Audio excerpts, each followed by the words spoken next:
එකමත් එක කැලෑවක හිටියා කම්මැලිම නරිරාළගෙනි. මේ කම්මැලි නරිරාළට දවසක් ලොකු බඩගින්නක් ආවා.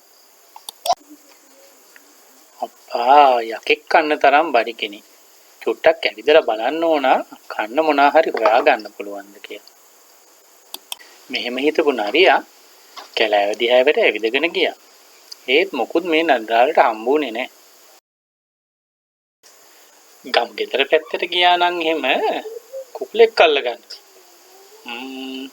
අප්පා ඒත් එදා 99 න්නේ බේරුනේ. ගමරාල පොල්ලක් අරන් ඇවිල්ලා තව පොඩ්ඩෙන් මාව මරනවා. ඒ වැඩේ හරියන්නේත් නැහැ.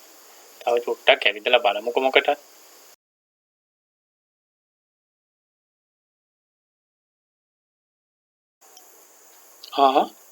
අතන ගහේ මොනවද තියෙන්නේ? කළු පාටට චූටි ගෙඩි වගේක් තියෙනවා. තව ටිකක් ලං වෙලා බලමු. මිදි පුකුරක් නේද?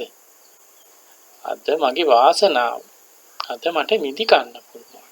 ලල්ලලලා. අද මම කනවා මිදි.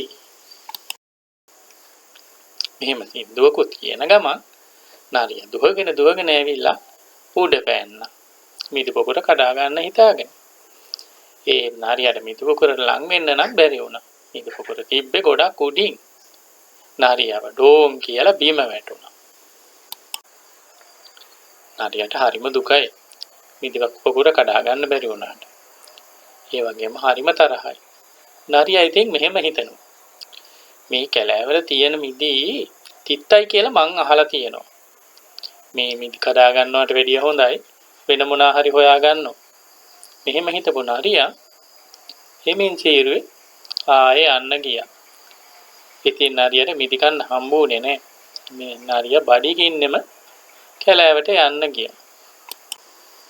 හැබැයි ඉතින් නාරියා තව සැරයක් උත්සාහ කෙරුවා නම් තව ටිකක් දුරකට ගිහිල්ලා හයියෙන් දුවගෙන ඇවිල්ලා උඩ පැන්නන මේ විදිහල්ල කඩා ගන්න තිබ්බා.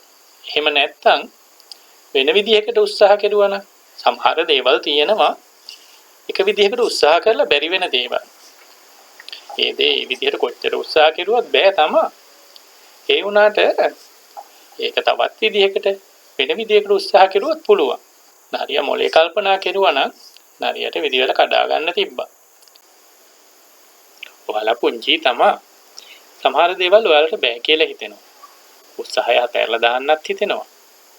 හැබැයි නැවත උත්සාහ කරපුවම තවත් විදිහකට ඒ කියන්නේ වෙන විදිහකට කරන්න උත්සාහ කරපුවම ඕනම දෙයක් ඔයාලට කරන්න පුළුවන්.